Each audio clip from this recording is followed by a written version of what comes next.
விஜயா வீட்டில் இருக்காங்க. ரவி, சுருதி 2 பேருமே சேர்ந்து விஜயா கிட்ட வந்து சொல்கிறாங்க, இங்கே பாருங்க ஆண்டி, இனிமேல் நான் இந்த வீட்டுக்கு வரவே மாட்டேன் அப்படின்னு சொல்கிறாங்க.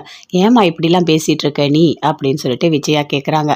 இங்கே பாருங்க, அந்த நீத்து இருக்கால, அவள் ஒரு பூக்கடை வச்சிருக்கா தெரியுமா அப்படின்னு கேட்குறாங்க. ஆமாம்மா, அந்த நீத்து பூக்கடை வச்சிருக்காமா அப்படின்னு ரவி சொல்கிறாரு. ஏண்டா, அவள் எதுக்குடா பூக்கடையெல்லாம் வைக்கிறா? சரி, பணம் இருக்கு வைக்கிறா, உனக்கு என்னடா பிரச்சனை அப்படின்னு விஜயா கேட்குறாங்க. அம்மா, அவள் பூக்கடை வைக்கிறது பிரச்சனை இல்லை, அந்த கடைக்கு என்னோட பேரை ரவின்னு வச்சிருக்காமா அப்படின்னு ரவி, சுருதி 2 பேருமே சேர்ந்து சொல்கிறாங்க. அதை கேட்டோன்னே விஜயா சொல்கிறாங்க, டேய் ரவினா ஏதோ சூரியன்டா, யாரோ ஒருத்தவங்க நினச்சிட்டு போயாண்டா, நீ ஏன்டா இதெல்லாம் பண்ணிகிட்ருக்க அப்படின்னு கேட்குறாங்க. இங்கே பாருங்க ஆண்டி, அவள் யார் பேரையும் வைக்கல, என் புருஷன் பேரை தான் அவள் வச்சிருக்கா. அதனால் நான் வந்து இனிமேல் இந்த வீட்டுக்கு வரவே மாட்டேன். அதுக்கப்புறம் ரவின்னு சொல்லிட்டு அப்படியே போஸ்ட்டு போடுவா, என்னென்ன பண்ண முடியுமோ அதெல்லாம் பண்ணுவா. மறுபடியும் லவ் இருக்குது அப்படின்னு சொல்லிட்டு ஊரில் எல்லாரும் சொல்லுவாங்க. இது தேவையா அப்படின்னு சொல்கிறாங்க. இங்கே பாருமா, நான் என்னம்மா பண்ண முடியும் அப்படின்னு விஜயா கேட்குறாங்க. இங்கே பாருமா, அந்த நீத்துக்கு பூ சப்ளை பண்ணுறது யார் தெரியுமா? அந்த சிந்தாமணி தான் அப்படின்னு சொல்லிட்டு ரவி சொல்கிறாரு. சிந்தாமணியா? என்னடா சொல்கிற? சரிடா, நான் போய் கேட்குறேன்டா அவங்கக்கிட்ட. நான் சொன்னால் சிந்தாமணி கேட்பாங்க, கண்டிப்பாக பூ வந்து சப்ளை பண்ண மாட்டாங்க. ஆனால் அந்த நீத்தும் நான் சொன்னால் கேட்க மாட்டா அப்படின்னு விஜயா சொல்கிறாங்க. சொன்னோடனே அப்படியே டென்ஷனாகவே இருக்காங்க. எதுக்காக இந்த நீத்து இப்படிலாம் பண்ணிகிட்ருக்கா? என் பையனை நிம்மதியாகவே இருக்க விட மாட்டா போல இருக்கு. அவளுக்கு ரவி பைத்தியம் பிடிச்சி போய் அப்படியே திரிஞ்சிட்ருக்கா, பைத்தியக்காரி. என்னையும் சேர்த்து நிம்மதி இல்லாமல் பண்ணிகிட்ருக்கா அப்படின்னு சொல்லிட்டு விஜயாவுக்கு அப்படியே கோவமாக வருது, பயங்கரமாக கோவம் வருது. ரோகிணி யோசிக்கிறாங்க. இங்கே பாருங்கள், அம்மா நான் போயிட்டு வரேன் அப்படின்னு சொல்லிட்டு, எங்கடி போகிற? இல்லைம்மா, நான் கடைக்கு போகிறேன், போயிட்டு மனோஜ்கிட்ட குழந்தைய நான் கூட்டிகிட்டு போகிறேன் அப்படின்னு கிறிஷை கூட்டிகிட்டு போகிறாங்க. கூட்டிகிட்டு போனோடனே அங்கே எப்பவும் போல் மனோஜ் ஒர்க் பண்ணிகிட்ருக்காரு கடையில். கிறிஷு வராரு. அப்பா அப்படின்னு கூப்பிடுறான். அதை கேட்டோடனே மனோஜுக்கு கோபமாக வருது. டேய், யார் ராணி, எதுக்கு என்ன வந்து அப்பான்னு கூப்பிடுற? நான்லாம் உனக்கு அப்பா கிடையாது அப்படின்னு சொல்கிறாரு. அப்பா இங்கே பாருங்கப்பா, நான் வந்து ரிப்போர்ட் கார்டு கொண்டு வந்திருக்கேன், நான் எல்லாத்துலேயும் ஃபஸ்ட்டு வந்திருக்கேன், நீங்கள் ஒரு சைன் பண்ணுங்கப்பா அப்படின்னு சொல்கிறாரு. சொன்ன உடனே அங்கே ஓரமாக அப்படியே ரோகிணி நிற்கிறாங்க. டேய், நான் எதுக்குடா சைன் பண்ணோம்? உன்னோட அப்பா நான் கிடையாது, ஒழுங்காக இங்கேருந்து போயிடு அப்படின்னு சொல்கிறாரு. அதுக்குள்ளே ரோகிணி வராங்க. சின்ன பையன் தானே, பாவம், அவனுக்கு சைன் பண்ணு மனோஜ், தப்பு இல்லைல்ல அப்படின்னு ரோகிணி சொல்கிறாங்க. என்ன நடிக்கிறியா? உனக்கு அறிவே கிடையாது, நான் அப்பாவா? போயிடுங்க, 2 பேரும் சேர்ந்து போயிடுங்க. டேய் போடா அப்படின்னு சொல்லிட்டு அப்படியே திட்டுறாரு. அதுக்குள்ளே அப்படியே கிட்ட வந்து அப்பான்னு அப்படியே கிறிஷு கெஞ்சுறாரு. அப்படியே அடிக்கிற மாதிரி தள்ளி விடுறாரு. அடிக்காத மனோஜ், அடிக்காத, நீ அடிக்கவே அடிக்காத, நானே கிறிஷை கூட்டிகிட்டு போயிடுறேன் சரியா அப்படின்னு சொல்லிட்டு, வா கிறிஷ் நம்ம போயிடலாம் வா அப்படின்னு சொல்லிட்டு அப்படியே கூட்டிகிட்டு போகிறாங்க. அங்கே கடையில் இருக்க எல்லாருமே அப்படியே சுற்றி பார்க்குறாங்க. பார்த்துட்டு மனோஜ் கிட்ட வந்து பேசுகிறாங்க. இங்கே பாருங்கள், அந்த சின்ன குழந்தை தானே, உங்கள் குழந்தை தானே, உங்கள் ஒய்ஃப் தானே, எதுக்காக இப்படி விரட்டி அடிக்கிறீங்க? உன் கல்ல பொருள் வாங்கி கொடுத்தேன்னா என் குடும்பமே நல்லா இருக்காது, வாங்க போகலாம் அப்படின்னு சொல்லிட்டு வந்த கஸ்டமர் எல்லாம் ஒவ்வொருத்தராக போயிட்டே இருக்காங்க. எல்லா கஸ்டமரும் சேர்ந்து திட்டுறாங்க. நீ எல்லாம் ஒரு மனுஷனா? ஒரு பொண்டாட்டி ஒரு சின்ன குழந்தைய பிடிச்சி அப்படி தள்ளி விடுற? உன் கடையில் எந்த பொருள் வாங்கினாலும் அது நல்லதே கிடையாது, நாங்கள் போகிறோம் அப்படின்னு சொல்லிட்டு வந்த கஸ்டமர் எல்லாருமே போயிட்டாங்க. அப்படியே பார்க்குறாரு. பார்த்த உடனே அங்கே அந்த சந்தோஷ் வந்து சொல்கிறாரு, ஏதோ ரோகிணி பிளான் பண்ணியிருக்கா மாதிரி இருக்குது அப்படின்னு மனசுலேயே நினைக்கிறாரு. ஆமாம் மனோஜ், என்ன இது வந்த கஸ்டமர் எல்லாரும் போயிட்டாங்க அப்படின்னு கேட்குறாரு. இப்போ என்ன பண்ண சொல்கிற? எல்லாரும் சேர்ந்து என்ன கெட்டவன் அப்படின்னு சொல்லிட்டு போகிறாங்க, ஆனால் அவள் தான் கெட்டவன் யாருக்குமே தெரியாது அப்படின்னு மனோஜ் சொல்கிறாரு. அப்படியே அழறாங்க, திரும்பி அழுதுகிட்டே இருக்காங்க ஜீவா. ஏய், நீ எதுக்கு அழுதுட்ருக்க அப்படின்னு சந்தோஷ் கேட்குறாரு. பாஸ், என்ன நடந்தது தெரியுமா? வந்த கஸ்டமர் எல்லாரும் என்னை பார்க்குறாங்க, என்னை பார்த்துட்டு இவ்வளோ தான் இவர் வச்சிட்ருப்பாரு, அதனால தான் அவங்க பொண்டாட்டி குழந்தைய அவரை அடித்து விரட்டி விடுறாரு சொல்கிறாங்க. எனக்கு ரொம்ப கஷ்டமாக இருக்குது பாஸ் அப்படின்னு ஜீவா சொல்கிறாங்க. அப்படியே மனோஜ் ஓரமாக போகிறாரு. போயிட்டு ரொம்ப ஃபீல் பண்ணுறாரு. வந்த கஸ்டமர் எல்லாரும் போயிட்டாங்க, கெட்ட பேரும் வாங்கி வச்சிட்டா, எதுக்காக இவ இப்படி பண்ணிகிட்ருக்கா? எதுக்காக கிறிஷை இவ கடைக்கு கூட்டிகிட்டு வரணும்? ஏதோ பிளான் பண்ணுறா, வேணும்னு தான் பண்ணியிருக்கா. அப்போது நான் போயிட்டு கஸ்டமர்லாம் வரணும் நான் அப்படின்னு சொல்லிட்டு நான் அமைதியாக இருக்கணும்னு அவள் நினைக்கிறா அப்படின்னு சொல்லிட்டு மனோஜுக்கு பயங்கரமாக கோவம் வருது. இங்கே பாருங்கள், உங்கள் பொண்டாட்டி கரெக்டாக பிளான் போட்டு தான் எல்லாமே செய்கிறாங்க அப்படின்னு அப்படியே சந்தோஷ் மனசுலேயே நினைக்கிறாரு. கிட்ட போய் சொன்னால் அவ்வளோதான் அப்படின்னு சொல்லிட்டு மனோஜ் டென்ஷனாக இருக்கார். என்னை ஏன்னா இவ இப்படி டென்ஷன் பண்ணிகிட்டு இருக்காளோ தெரியலையா அப்படின்னு சொல்லிட்டு பயங்கர கோவமாக அப்படியே இருக்கார். அங்கே கதை சொல்லிகிட்டே இருக்காங்க பார்வதி. அப்படியே சூப்பராக சிவன் வந்து அந்த கேமரா எல்லாமே எடுத்துகிட்ருக்காரு. இங்கே பாருங்கள் குட்டி பசங்களா, இன்றைக்கி நான் உங்களுக்கு விடுகதை சொல்லித்தர போகிறேன், ஓகேவா? என்ன எல்லாரும் வாங்குவாங்க அப்படின்னு சொல்கிறாங்க. என்ன அது அப்படின்னு கேட்குறாங்க. தட்டு தான், சாப்பிட்ற தட்டு தான் அப்படின்னு சொல்லிகிட்ருக்காங்க. அப்போ சிந்தாமணியும் அப்படியே ரசித்து பார்த்துட்ருக்காங்க. சூப்பராக கதையெல்லாம் சொல்லிகிட்ருக்காங்க. நல்லா சொல்கிறீங்க, சூப்பராக சொல்கிறீங்க அப்படின்னு சிந்தாமணி சொல்லிகிட்ருக்காங்க.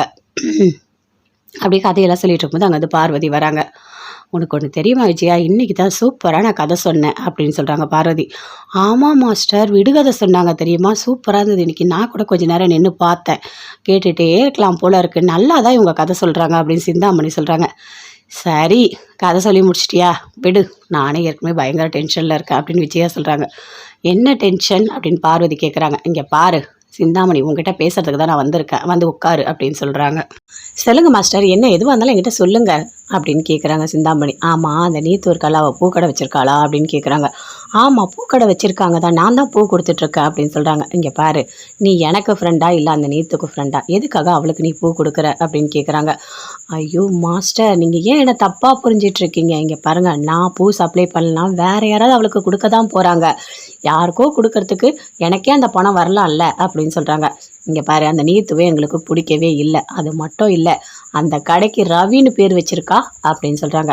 ஆமாம் மாஸ்டர், எனக்கும் அதுதான் டவுட்டாக இருக்குது, நீத்து எதுக்காக ரவின்னு பேர் செலக்ட் பண்ணாங்கன்னு எனக்கும் தெரியல அப்படின்னு சிந்தாமணி சொல்கிறாங்க. மாஸ்டர், பூவெல்லாம் கொடுக்க வேணாம்னு சொல்லாதீங்க, பூவெல்லாம் கொடுத்தா தான் அவள் என்ன பண்ணுறா ஏது பண்ணுறா எல்லாத்தையும் நான் உங்களுக்கு சொல்ல முடியும், இல்லைனா அவகிட்ட போக முடியாது, அதனால தான் நான் இப்படி ஒரு பிளான் போட்டிருக்கேன் அப்படின்னு சிந்தாமணி சொல்கிறாங்க. ஓ அப்படியா, சரி சரி, நீ பூ கொடு, ஆனால் வா நம்ம போயிட்டு அந்த நீத்து ஏதாவது ஒன்று கேட்டு வரலாம், அவள் அடங்க மாட்டா அப்படின்னு சொல்கிறாங்க. சரி மாஸ்டர், நான் வர மாஸ்டர், உங்கள் கூட வர மாஸ்டர் அப்படின்னு சொல்லிட்டு 2 பேருமே சேர்ந்து போகிறாங்க. வாங்க வாங்க ஆண்டி, வாங்க வாங்க அப்படின்னு உள்ளே கூப்பிட்டு உட்கார வைக்கிறாங்க. உங்களுக்கு என்ன வேணும், டீ வேணுமா, என்ன வேணும் அப்படின்னு கேட்குறாங்க. இங்கே பாரு, உங்கள் வீட்டுக்கு நாங்கள் டீ குடிக்கலாம் வரல, நீ எதுக்காக ரவியோட பேரை வச்சிருக்க கடைக்கு சொல்லு. ஆமாம், உனக்கு ரவியை பிடிக்குன்னா நம்ம மனசோட வச்சுக்கோ, அதை விட்டுட்டு அவன் பேரை கடைக்கு வச்சிருக்க, உனக்கு அறிவு இருக்கா இல்லையா? அவன் ஏன் புள்ள, புரியுதா? அவனுக்கு உன்னை பார்த்தாலே பிடிக்கல, அவனுக்கு கல்யாணம் ஆகி அழகான ஒரு பொண்டாட்டி இருக்கா, நீ தேவையில்லாத அவன் பேரை வச்சுக்கிட்டு அவன் முன்னாடி சுற்றிட்டு இருக்க. நீ முன்னாடி என்ன சொன்ன, எனக்கு ரவி என்னை லவ் பண்ண வேணாம், என் கூட பேச வேணாம், ஆனால் நான் லவ் பண்ணுவேன் அப்படின்னு சொல்லிட்டு தானே இருந்தேன். நீ லவ் பண்ணிக்கோ இல்லை ஏதாச்சும் பண்ணிக்கோ, எதுக்கு என் புள்ள பேரை கொண்டு போய் அந்த பூ கடைக்கு வச்சுருக்க அப்படின்னு கேட்குறாங்க. விஜயா, ஆண்டி நீங்கள் தப்பாக புரிஞ்சிட்ருக்கீங்க, இங்கே பாருங்கள், ரவின்ற பேர் எனக்கு ரொம்ப ரொம்ப பிடிக்கும், அதனால தான் நான் வச்சுருக்கேன், உங்கள் பையனோட பேரை வைக்கணும்னு நான் நினைக்கல, எனக்கு அந்த பேர் பிடிக்கும் அவ்வளோதான் அப்படின்னு சொல்கிறாங்க. இங்கே பாரு, என் பிள்ளையோட பேரெல்லாம் நீ வைக்காத, என்னை தேவையில்லாத கோவப்படுத்திட்டு இருக்காத அப்படின்னு கத்துறாங்க. ஆண்டி ஆண்டி நீங்கள் அப்படிலாம் யோசிக்காதீங்க, எனக்கு அந்த பேரை ரொம்ப பிடிக்கும் ஆண்டி, என்னால் அதை மறக்க முடியாது, நீங்கள் சொல்கிற மாதிரி உடனே மனசெல்லாம் மாற்றிக்க முடியாது, அந்த பேரை நான் எடுக்கவே மாட்டேன் அப்படின்னு சொல்கிறாங்க.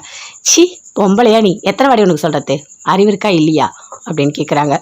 இல்லை ஆண்டி, எனக்கு அறிவு இல்லை, என் மனசு முழுக்க ரவி தான் இருக்கான், என்னோட ரவி, நான் பார்க்குற இடத்தெல்லாம் அவன் இருக்கணும், அந்த பேர் எல்லாத்துலேயுமே என் ரவி இருக்கணும், அதனால தான் நான் இப்படி பண்ணியிருக்கேன் அப்படின்னு சொல்கிறாங்க. மாஸ்டர், இவங்ககிட்ட பேசுறது வேஸ்ட்டு அப்படின்னு சிந்தாமணி சொல்கிறாங்க. சரி வா சிந்தாமணி போகலாம் அப்படின்னு சொல்லிட்டு 2 பேருமே சேர்ந்து போகிறாங்க. இவன் என்ன இவ்வளோ மோசமாக இருக்கா, இவளுக்கு பைத்தியம் பிடிச்சிருக்கா மாதிரி இருக்குது, ரவி ரவி ரவி ரவின்னு பேசி உயிர் எடுக்கிறா, நம்ம சொல்கிற பேச்சை காது கொடுத்து கூட அவள் கேட்க மாட்டா அப்படின்னு விஜயா சொல்கிறாங்க. எனக்கும் அதான் மாஸ்டர் புரியல, இந்த பொண்ணு ரொம்ப பைத்தியமாக இருக்க மாதிரி தான் தோணுது எனக்கு, இல்லைனா இது எதுக்கு எப்போ பார்த்தாலும் ரவி பேரை வைக்குது அப்படின்னு சொல்லிட்டு இருக்காங்க. சரி விடுங்க மாஸ்டர், எதுவாக இருந்தாலும் பார்த்துக்கலாம், நீங்கள் டென்ஷன் ஆகாதீங்க, நீங்கள் கோவப்படாதீங்க, எல்லாம் நல்லதாகவே நடக்கும், சரியா? நீங்கள் வாங்க போகலாம் அப்படின்னு சொல்லிட்டு 2 பேருமே சேர்ந்து போகிறாங்க.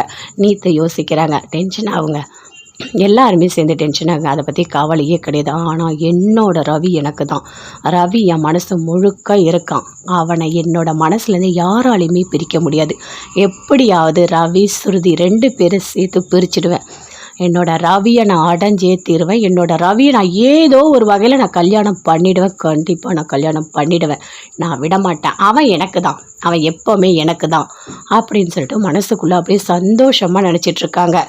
விஜயா டென்ஷனாகவே போகிறாங்க, என்ன சொன்னாலும் அவள் பேர் எடுக்க மாட்டாளே, ஒன்றுமே புரியல, இந்த சுருதி வர சொல்லிட்டு போகிறா, இனிமேல் நான் அந்த வீட்டுக்கே வரமாட்டேன், எனக்கு ரவியே வேண்டான்னு சொல்லிட்டு நான் 2 பேரும் சேருவாங்கன்னு பார்க்குறேன் ஆனால் 2 பேரும் சேரத்துக்கு வழியே இல்லை அப்படின்னு சொல்லிட்டு இருக்காங்க. சரி விடுங்க மாஸ்டர், சும்மா நீங்கள் தேவையில்லாத டென்ஷன் ஆகிட்டு இருக்காதீங்க, எல்லாமே நல்லதாகவே நடக்கும், நீங்கள் கவலைப்படாதீங்க, விடுங்க பார்த்துக்கலாம் அப்படின்னு சொல்கிறாங்க. சரி சிந்தாமணி, நான் போயிட்டு வரேன், டைம் ஆகுது அப்படின்னு சொல்லிட்டு அங்கே வந்து அப்படியே போகிறாங்க. அப்படியே வீட்டுக்கு போனோடனே அங்கே அண்ணாமலை இருக்காரு. அண்ணாமலை கிட்ட சொல்கிறாங்க, இந்த சுருதி இருக்கால்ல, அவள் வீட்டுக்கே வரமாட்டேன்னு சொல்லிட்டு போயிட்டாங்க, ஏன் என்ன நடந்தது அப்படின்னு கேட்குறாரு. ஐயோ அதை ஏன் கேட்குறீங்க, இந்த நீத்து இருக்கால, அவள் ஏதோ ஒரு பூக்கடை வச்சிருக்காளாம், அந்த பூக்கடைக்கு ரவி பேரை வச்சு உயிரை எடுத்துட்டு இருக்கா, அதனால இவள் கோவப்படுறா. நான் போய் அந்த நீத்துக்கிட்ட கூட பேசிட்டேன், அவள் சொல்கிற பேச்சை கேட்கவே மாட்றா, எனக்கு ஒன்றுமே புரியலைங்க, எனக்கு கோவமாக வருது, பயங்கரமாக கோவம் வருது அப்படின்னு விஜயா சொல்கிறாங்க. ஏன் அந்த பொண்ணு இப்படிலாம் பண்ணிகிட்டு இருக்கு, இதெல்லாம் தப்பு தானே, அவன் பேரை எதுக்கு போய் பூக்கடைக்கு வைக்கணும் அப்படின்னு அண்ணாமலை கேட்குறாரு. எனக்கும் ஒன்றும் புரியலைங்க, அவகிட்ட போய் நான் நேரில் பேசினேன், அவள் எதையுமே காது கொடுத்து கேட்க மாட்டா, ரவி தான் எனக்கு எல்லாமே, ரவி தான் எனக்கு எல்லாமேன்னு சொல்லிட்டு இருக்கா அப்படின்னு விஜயா அண்ணாமலை கிட்ட சொல்லிட்டு இருக்காங்க. சரி விடு, அதுக்கப்புறம் என்ன பண்ணலான்னு யோசிக்கலாம், சும்மா நீ டென்ஷன் ஆகிட்டு இருக்காது அப்படின்னு சொல்கிறாரு. என்னங்க வீடு ஃபுல்லாக எப்போ பார்த்தாலும் ஏதாவது ஒரு டென்ஷன் இருந்துகிட்டே இருக்கு, ஒன்று இந்த ரோஹிணி டென்ஷன் பண்ணுறா, இல்லை இந்த நீத்து டென்ஷன் பண்ணுறா அப்படின்னு சொல்லிட்டு ரொம்ப ஒரு மாதிரி புலம்பிக்கிட்டே இருக்காங்க விஜயா. ரோகிணி போகிறாங்க. போகும்போது கிறிஷுக்கிட்ட அப்படின்னு நினச்சிக்கிட்டே போகிறாங்க. இப்போ போயிட்டு அவங்ககிட்ட ரிப்போர்ட் கார்டில் சைன் வாங்க சொன்னோம், அதனால் அங்கே இருக்க கஸ்டமர் எல்லாருமே இவன் கெட்டவன் சொல்லி திட்டிட்டு போனாங்க, இதுதான் நமக்கு வேணும், அப்போ தான் அவன் யோசிப்பான் நம்ம பண்ணுறது தப்புன்னு சொல்லிட்டு. இனிமேல் விடவே கூடாது மனோஜை, நம்ம விடவே கூடாது மனோஜை, நம்ம வழிக்கு ஏதாவது ஒரு வகையில் நம்ம கொண்டு வந்துடணும் அப்படின்னு சொல்லிட்டு ரோகிணி அப்படியே ரொம்ப ஃபீல் பண்ணிகிட்டே போகிறாங்க. மனோஜ் அப்படியே டென்ஷனாக இருக்காரு. இவன் வந்ததும் இல்லாமல் கடையில் பொருள் வாங்க வந்த எல்லாரையும் சேர்த்து போக வச்சிட்டா. இவன் எதுக்காக தான் இப்படி பண்ணிகிட்டு இருக்கா எனக்கு தெரியவே இல்லை, இவளை எனக்கு பிடிக்கவே இல்லை, நான் இன்னொரு கல்யாணம் பண்ணணும், எனக்கு பிடிச்ச மாதிரி என் வாழ்க்கையை நான் வாழணும், இவ கூட நான் வாழவே மாட்டேன், இவளை எனக்கு பார்த்தாலே பிடிக்கல, ஆனால் கிருஷ்ணா கூட்டிகிட்டு வந்து அப்பா அப்பான்னு கூப்பிடு இப்படின்னு சொல்லிட்டு கடையில் ஏன் உயிரை எடுத்துகிட்டு போயிருக்கா அப்படின்னு சொல்லிட்டு மனோஜ் அப்படியே ரோகிணியை பற்றி பயங்கரமாக டென்ஷனோடு யோசிச்சுட்ருக்காரு. அங்கேருந்து போகிறாங்க ரோகிணி. போனோடனே அவங்க அம்மா கிட்ட எல்லாத்தையுமே சொல்கிறாங்க, அம்மா உனக்கு ஒன்று தெரியுமா, நான் போய் மனோஜை பார்த்தேன், கிருஷ்ணா கூட்டிகிட்டு போனேன், ரிப்போர்ட் கார்டில் சைன் பண்ண சொன்னேன், அவன் போட முடியாதுன்னு கிருஷ்ணா அப்படி தள்ளி விட்டுட்டான் தெரியுமா. ஐயோ ஏன்டி குழந்தை அங்கே கூட்டிகிட்டு போனேன், இதெல்லாம் தேவையடி உனக்கு அப்படின்னு கேட்குறாங்க. அம்மா எல்லாத்துக்கும் ஒரு காரணம் இருக்குது, அங்கே நிறைய பேர் பொருள் வாங்க வந்தாங்க தெரியுமா, இவன் பையன்கிட்டே இப்படி நடந்துக்கிறாங்கன்னு சொல்லிட்டு எல்லாரும் திரும்பி போயிட்டாங்க, யாருமே வாங்கவே இல்லை அப்படின்னு ரோகிணி சொல்கிறாங்க. இதனால் அவனுக்கு யோசிப்பான், அவனுக்கு என்னை பற்றி நல்லா தெரியும் அப்படின்னு ரோகிணி சொல்கிறாங்க. ஏன் அப்படிலாம் பண்ணாதடி, கோவம் இன்னும் அதிகமாகும்டி அப்படின்னு அவங்க அம்மா ரோகிணி கிட்ட அட்வைஸ் பண்ணிட்டு இருக்காங்க. விஜயா வீட்டில் இருக்காங்க. ரவி சுருதி 2 பேருமே சேர்ந்து விஜயா கிட்ட வந்து சொல்கிறாங்க, இங்கே பாருங்க ஆண்டி, இனிமேல் நான் இந்த வீட்டுக்கு வரவே மாட்டேன் அப்படின்னு சொல்கிறாங்க. ஏம்மா இப்படிலாம் பேசிகிட்டு இருக்க நீ அப்படின்னு சொல்லிட்டு விஜயா கேட்குறாங்க. இங்கே பாருங்க, அந்த நீத்து இருக்கால, அவள் ஒரு பூக்கடை வச்சிருக்கா தெரியுமா அப்படின்னு கேட்குறாங்க. ஆமாம்மா, அந்த நீத்து பூக்கடை வச்சிருக்காமா அப்படின்னு ரவி சொல்கிறாரு. ஏண்டா அவள் எதுக்குடா பூக்கடையெல்லாம் வைக்கிறா, சரி பணம் இருக்கு வைக்கிறா, உனக்கு என்னடா பிரச்சனை அப்படின்னு விஜயா கேட்குறாங்க. அம்மா அவள் பூக்கடை வைக்கிறது பிரச்சனை இல்லை, அந்த கடைக்கு என்னோட பேரை ரவின்னு வச்சிருக்காமா அப்படின்னு ரவி சுருதி 2 பேருமே சேர்ந்து சொல்கிறாங்க. அதை கேட்டோடனே விஜயா சொல்கிறாங்க, டேய் ரவினா ஏதோ சூரியன்டா, யாரோ ஒருத்தவங்க நினச்சிட்டு போயாண்டா, நீ ஏன்டா இதெல்லாம் பண்ணிகிட்ருக்க அப்படின்னு கேட்குறாங்க. இங்கே பாருங்க ஆண்டி, அவள் யார் பேரையும் வைக்கல, என் புருஷன் பேர் தான் அவள் வச்சுருக்கா, அதனால் நான் வந்து இனிமேல் இந்த வீட்டுக்கு வரவே மாட்டேன். அதுக்கப்புறம் ரவின்னு சொல்லிட்டு அப்படியே போஸ்ட்டு போடுவா, என்னென்ன பண்ண முடியுமோ அதெல்லாம் பண்ணுவா, மறுபடியும் லவ் இருக்குது அப்படின்னு சொல்லிட்டு ஊரில் எல்லாரும் சொல்லுவாங்க, இது தேவையா அப்படின்னு சொல்கிறாங்க. இங்கே பாருமா, நான் என்னம்மா பண்ண முடியும் அப்படின்னு விஜயா கேட்குறாங்க. இங்கே பாருமா, அந்த நீத்துக்கு பூ சப்ளை பண்ணுறது யார் தெரியுமா, அந்த சிந்தாமணி தான் அப்படின்னு சொல்லிட்டு ரவி சொல்கிறாரு. சிந்தாமணியா, என்னடா சொல்கிற, சரிடா நான் போய் கேட்குறேன்டா அவங்கக்கிட்ட, நான் சொன்னால் சிந்தாமணி கேட்பாங்க, கண்டிப்பாக பூ வந்து சப்ளை பண்ண மாட்டாங்க, ஆனால் அந்த நீத்தும் நான் சொன்னால் கேட்க மாட்டா அப்படின்னு விஜயா சொல்கிறாங்க. சொன்னோடனே அப்படியே டென்ஷனாகவே இருக்காங்க. எதுக்காக இந்த நீத்து இப்படிலாம் பண்ணிகிட்ருக்கா, என் பையனை நிம்மதியாகவே இருக்க விட மாட்டா போல இருக்கு, அவளுக்கு ரவி பைத்தியம் பிடிச்சி போய் அப்படியே திரிஞ்சிட்ருக்கா பைத்தியக்காரி, என்னையும் சேர்த்து நிம்மதி இல்லாமல் பண்ணிகிட்ருக்கா அப்படின்னு சொல்லிட்டு விஜயாவுக்கு அப்படியே கோவமாக வருது, பயங்கரமாக கோவம் வருது. ரோகிணி யோசிக்கிறாங்க. இங்கே பாருங்கள் அம்மா, நான் போயிட்டு வரேன் அப்படின்னு சொல்லிட்டு, எங்கடி போகிற, இல்லைம்மா நான் கடைக்கு போகிறேன், போயிட்டு மனோஜ்கிட்ட குழந்தைய நான் கூட்டிகிட்டு போகிறேன் அப்படின்னு கிறிஷை கூட்டிகிட்டு போகிறாங்க. கூட்டிகிட்டு போனோடனே அங்கே எப்பவும் போல் மனோஜ் ஒர்க் பண்ணிகிட்ருக்காரு கடையில். கிறிஷு வராரு. அப்பா அப்படின்னு கூப்பிடுறான். அதை கேட்டோடனே மனோஜுக்கு கோபமாக வருது. டேய் யார் ராணி, எதுக்கு என்ன வந்து அப்பான்னு கூப்பிடுற, நான்லாம் உனக்கு அப்பா கிடையாது அப்படின்னு சொல்கிறாரு. அப்பா அப்பா இங்கே பாருங்கப்பா, நான் வந்து ரிப்போர்ட் கார்டு கொண்டு வந்திருக்கேன், நான் எல்லாத்துலேயும் ஃபஸ்ட்டு வந்திருக்கேன், நீங்கள் ஒரு சைன் பண்ணுங்கப்பா அப்படின்னு சொல்கிறாரு. சொன்ன உடனே அங்கே ஓரமாக அப்படியே ரோகிணி நிற்கிறாங்க. டேய், நான் எதுக்குடா சைன் பண்ணோம், உன்னோட அப்பா நான் கிடையாது, ஒழுங்காக இங்கேருந்து போயிடு அப்படின்னு சொல்கிறாரு. அதுக்குள்ளே ரோகிணி வராங்க. சின்ன பையன் தானே பாவம், அவனுக்கு சைன் பண்ணு மனோஜ், தப்பு இல்லைல்ல அப்படின்னு ரோகிணி சொல்கிறாங்க. என்ன நடிக்கிறியா, உனக்கு அறிவே கிடையாது, நான் அப்பாவா, போயிடுங்க 2 பேரும் சேர்ந்து போயிடுங்க, டேய் போடா அப்படின்னு சொல்லிட்டு அப்படியே திட்டுறாரு. அதுக்குள்ளே அப்படியே கிட்ட வந்து அப்பா அப்பா அப்பான்னு அப்படியே கிறிஷு கெஞ்சுறாரு. அப்படியே அடிக்கிற மாதிரி தள்ளி விடுறாரு. அடிக்காத மனோஜ், அடிக்காத, நீ அடிக்கவே அடிக்காத, நானே கிறிஷை கூட்டிகிட்டு போயிடுறேன் சரியா அப்படின்னு சொல்லிட்டு, வா கிறிஷ் நம்ம போயிடலாம் வா அப்படின்னு சொல்லிட்டு அப்படியே கூட்டிகிட்டு போகிறாங்க. அங்கே கடையில் இருக்க எல்லாருமே அப்படியே சுற்றி பார்க்குறாங்க. பார்த்துட்டு மனோஜ் கிட்ட வந்து பேசுகிறாங்க. இங்கே பாருங்கள், அந்த சின்ன குழந்தை தானே, உங்கள் குழந்தை தானே, உங்கள் ஒய்ஃப் தானே, எதுக்காக இப்படி விரட்டி அடிக்கிறீங்க, உன் கல்ல பொருள் வாங்கி கொடுத்தேன்னா என் குடும்பமே நல்லா இருக்காது, வாங்க போகலாம் அப்படின்னு சொல்லிட்டு வந்த கஸ்டமர் எல்லாம் ஒவ்வொருத்தராக போயிட்டே இருக்காங்க. எல்லா கஸ்டமரும் சேர்ந்து திட்டுறாங்க. நீ எல்லாம் ஒரு மனுஷனா, ஒரு பொண்டாட்டி ஒரு சின்ன குழந்தைய பிடிச்சி அப்படி தள்ளி விடுற, உன் கடையில் எந்த பொருள் வாங்கினாலும் அது நல்லதே கிடையாது, நாங்கள் போகிறோம் அப்படின்னு சொல்லிட்டு வந்த கஸ்டமர் எல்லாருமே போயிட்டாங்க. அப்படியே பார்க்குறாரு. பார்த்த உடனே அங்கே அந்த சந்தோஷ் வந்து சொல்கிறாரு, ஏதோ ரோகிணி பிளான் பண்ணியிருக்கா மாதிரி இருக்குது அப்படின்னு மனசுலேயே நினைக்கிறாரு. ஆமாம் மனோஜ், என்ன இது வந்த கஸ்டமர் எல்லாரும் போயிட்டாங்க அப்படின்னு கேட்குறாரு. இப்போ என்ன பண்ண சொல்கிற, எல்லாரும் சேர்ந்து என்ன கெட்டவன் அப்படின்னு சொல்லிட்டு போகிறாங்க, ஆனால் அவள் தான் கெட்டவன் யாருக்குமே தெரியாது அப்படின்னு மனோஜ் சொல்கிறாரு. அப்படியே அழறாங்க, திரும்பி திரும்பி அழுதுகிட்டே இருக்காங்க ஜீவா. ஏய் நீ எதுக்கு அழுதுட்ருக்க அப்படின்னு சந்தோஷ் கேட்குறாரு. பாஸ் என்ன நடந்தது தெரியுமா, வந்த கஸ்டமர் எல்லாரும் என்னை பார்க்குறாங்க, என்னை பார்த்துட்டு இவ்வளோ தான் இவர் வச்சிட்ருப்பாரு, அதனால தான் அவங்க பொண்டாட்டி குழந்தைய அவரை அடித்து விரட்டி விடுறாரு சொல்கிறாங்க, எனக்கு ரொம்ப கஷ்டமாக இருக்குது பாஸ் அப்படின்னு ஜீவா சொல்கிறாங்க. அப்படியே மனோஜ் ஓரமாக போகிறாரு. போயிட்டு ரொம்ப ஃபீல் பண்ணுறாரு. வந்த கஸ்டமர் எல்லாரும் போயிட்டாங்க, கெட்ட பேரும் வாங்கி வச்சிட்டா, எதுக்காக இவ இப்படி பண்ணிகிட்ருக்கா, எதுக்காக கிருஷ்ண இவ கடைக்கு கூட்டிகிட்டு வரணும், ஏதோ பிளான் பண்ணுறா, வேணும்னு தான் பண்ணியிருக்கா, அப்போது நான் போயிட்டு கஸ்டமர்லாம் வரணும் நான் அப்படின்னு சொல்லிட்டு நான் அமைதியாக இருக்கணும்னு அவள் நினைக்கிறா அப்படின்னு சொல்லிட்டு மனோஜுக்கு பயங்கரமாக கோவம் வருது. இங்கே பாருங்கள், உங்கள் பொண்டாட்டி கரெக்டாக பிளான் போட்டு தான் எல்லாமே செய்கிறாங்க அப்படின்னு அப்படியே சந்தோஷ் மனசுலேயே நினைக்கிறாரு. கிட்ட போய் சொன்னால் அவ்வளோதான் அப்படின்னு சொல்லிட்டு மனோஜ் டென்ஷனாக இருக்கார். என்னை ஏன்னா இவ இப்படி டென்ஷன் பண்ணிகிட்ருக்காளோ தெரியலையா அப்படின்னு சொல்லிட்டு பயங்கர கோவமாக அப்படியே இருக்கார். அங்கே கதை சொல்லிகிட்டே இருக்காங்க பார்வதி. அப்படியே சூப்பராக சிவன் வந்து அந்த கேமரா எல்லாமே எடுத்துகிட்ருக்காரு. இங்கே பாருங்கள் குட்டி பசங்களா, இன்றைக்கி நான் உங்களுக்கு விடுகதை சொல்லித்தரப்போகிறேன் ஓகேவா, என்ன எல்லாரும் வாங்குவாங்க அப்படின்னு சொல்கிறாங்க. என்ன அது அப்படின்னு கேட்குறாங்க. தட்டு தான், சாப்பிட்ற தட்டு தான் அப்படின்னு சொல்லிகிட்ருக்காங்க. அப்போ சிந்தாமணியும் அப்படியே ரசித்து பார்த்துட்ருக்காங்க. சூப்பராக கதையெல்லாம் சொல்லிகிட்ருக்காங்க. நல்லா சொல்கிறீங்க, சூப்பராக சொல்கிறீங்க அப்படின்னு சிந்தாமணி சொல்லிகிட்ருக்காங்க.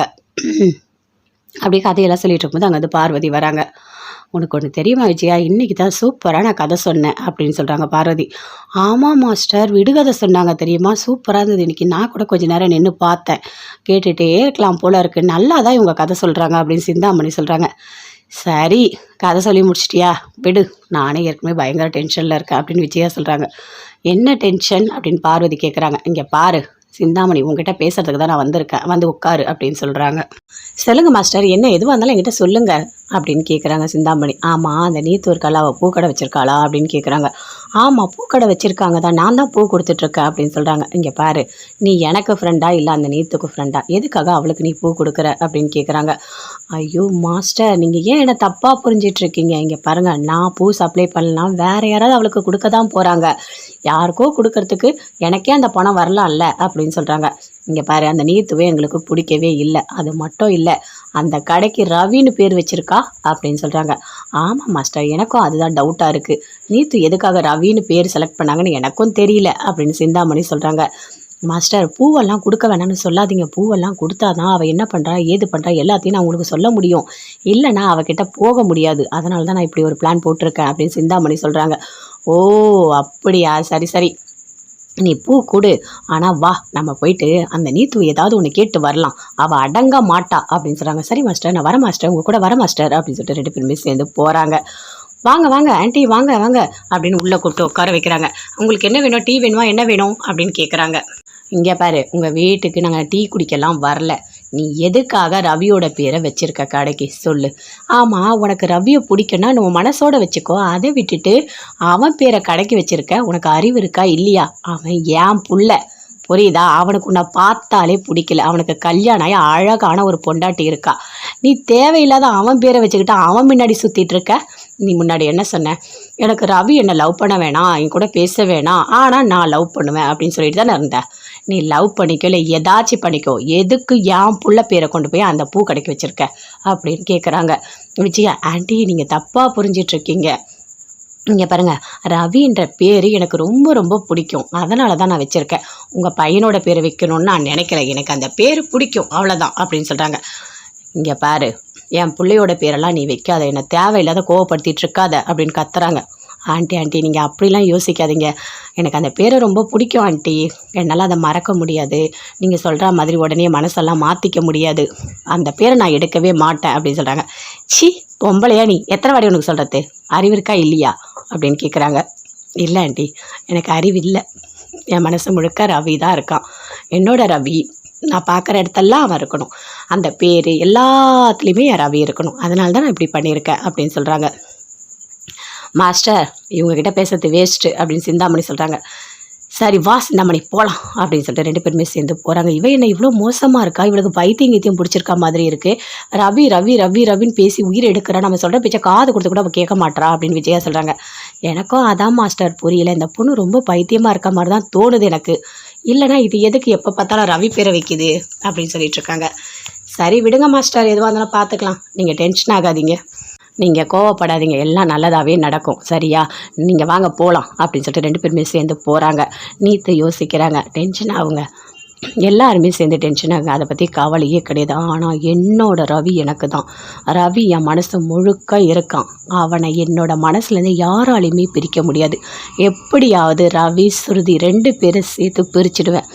என்னோட ரவியை நான் அடைஞ்சே தீருவேன், என்னோட ரவியை நான் ஏதோ ஒரு வகையில் நான் கல்யாணம் பண்ணிவிடுவேன், கண்டிப்பாக நான் கல்யாணம் பண்ணிவிடுவேன், நான் விட மாட்டேன், அவன் எனக்கு தான், அவன் எப்போவுமே எனக்கு தான் அப்படின்னு சொல்லிட்டு மனசுக்குள்ளே அப்படியே சந்தோஷமாக நினச்சிட்ருக்காங்க.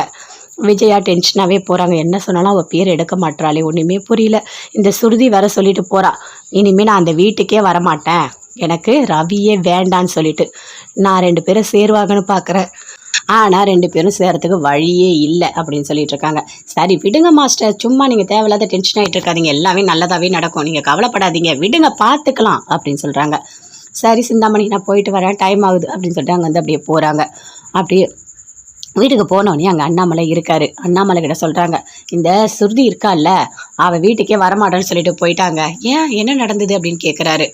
ஐயோ அதை ஏன் கேட்குறீங்க, இந்த நீத்து இருக்கால, அவள் ஏதோ ஒரு பூக்கடை வச்சிருக்காளாம், அந்த பூக்கடைக்கு ரவி பேரை வச்சு உயிரை எடுத்துகிட்டு இருக்கா, அதனால இவள் கோவப்படுறா. நான் போய் அந்த நீத்துக்கிட்ட கூட பேசிட்டேன், அவள் சொல்கிற பேச்சை கேட்கவே மாட்டா, எனக்கு ஒன்றுமே புரியலைங்க, எனக்கு கோவமாக வருது, பயங்கரமாக கோவம் வருது அப்படின்னு விஜயா சொல்கிறாங்க.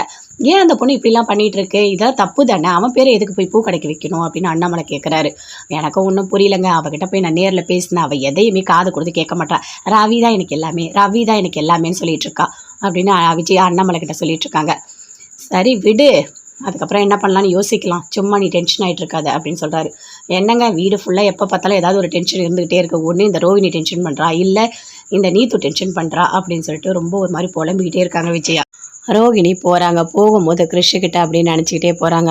இப்போ போயிட்டு அவங்ககிட்ட ரிப்போர்ட் கார்டில் சைன் வாங்க சொன்னோம், அதனால் அங்கே இருக்க கஸ்டமர் எல்லாருமே இவன் கெட்டவன் சொல்லி திட்டிட்டு போனாங்க, இதுதான் நமக்கு வேணும், அப்போ தான் அவன் யோசிப்பான் நம்ம பண்ணுறது தப்புன்னு சொல்லிட்டு. இனிமேல் விடவே கூடாது மனோஜை, நம்ம விடவே கூடாது, மனோஜை நம்ம வழிக்கு ஏதாவது ஒரு வகையில் நம்ம கொண்டு வந்துடணும் அப்படின்னு சொல்லிட்டு ரோகிணி அப்படியே ரொம்ப ஃபீல் பண்ணிகிட்டே போகிறாங்க. மனோஜ் அப்படியே டென்ஷனாக இருக்காது. இவன் வந்ததும் இல்லாமல் கடையில் பொருள் வாங்க வந்த எல்லாரையும் சேர்த்து போக வச்சுட்டான். இவன் எதுக்காக தான் இப்படி பண்ணிகிட்டு இருக்கா எனக்கு தெரியவே இல்லை, இவளை எனக்கு பிடிக்கவே இல்லை, நான் இன்னொரு கல்யாணம் பண்ணணும், எனக்கு பிடிச்ச மாதிரி என் வாழ்க்கையை நான் வாழணும், இவ கூட நான் வாழவே மாட்டேன், இவளை எனக்கு பார்த்தாலே பிடிக்கல, ஆனால் கிறிஷா கூட்டிகிட்டு வந்து அப்பா அப்பான்னு கூப்பிடு இப்படின்னு சொல்லிட்டு கடையில் ஏன் உயிரை எடுத்துகிட்டு போயிருக்கா அப்படின்னு சொல்லிட்டு மனோஜ் அப்படியே ரோகிணியை பற்றி பயங்கரமாக டென்ஷனோடு யோசிச்சுட்ருக்காரு. அங்கேருந்து போகிறாங்க ரோகிணி. போனோடனே அவங்க அம்மா கிட்ட எல்லாத்தையுமே சொல்கிறாங்க, அம்மா உனக்கு ஒன்று தெரியுமா, நான் போய் மனோஜை பார்த்தேன், கிறிஷை கூட்டிகிட்டு போனேன், ரிப்போர்ட் கார்டில் சைன் பண்ண சொன்னேன், அவன் போட முடியாதுன்னு கிறிஷை அப்படி தள்ளி விட்டுட்டான் தெரியுமா. ஐயோ ஏன்டி குழந்தைய அங்கே கூட்டிகிட்டு போனேன், இதெல்லாம் தேவையாடி உனக்கு அப்படின்னு கேட்குறாங்க. அம்மா எல்லாத்துக்கும் ஒரு காரணம் இருக்குது, அங்கே நிறைய பேர் பொருள் வாங்க வந்தாங்க தெரியுமா, இவன் பையன்கிட்டயே இப்படி நடந்துக்கிறாங்கன்னு சொல்லிட்டு எல்லாரும் திரும்பி போயிட்டாங்க. யாருமே வாங்கவே இல்ல அப்படின்னு ரோகிணி சொல்றாங்க. இதனால அவனுக்கு யோசிப்பான். அவனுக்கு என்ன பத்தி நல்லா தெரியும் அப்படின்னு ரோகிணி சொல்றாங்க. "ஏன் அப்படிலாம் பண்ணாதடி, கோவம் இன்னும் அதிகமாகும்டி" அப்படின்னு அவங்க அம்மா ரோகிணி கிட்ட அட்வைஸ் பண்ணிட்டு இருக்காங்க. அவங்களும் கேட்குறாங்க.